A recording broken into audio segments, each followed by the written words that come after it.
This animation shows how the different ECG waves are produced during a cardiac cycle.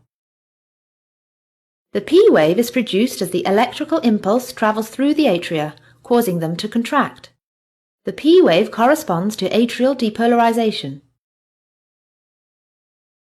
The impulse then travels through the atrioventricular node, producing a flat section on the ECG, known as the PR segment.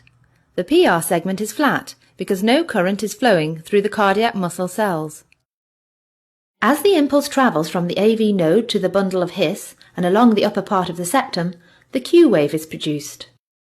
The passage of the electrical signal through the ventricles produces a large spike, called the QRS complex.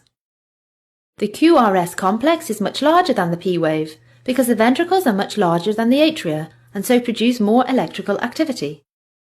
Most of the QRS complex represents depolarization of the left ventricle, which has much greater mass than the right. The impulse remains unchanged for a moment as the ventricles remain depolarized.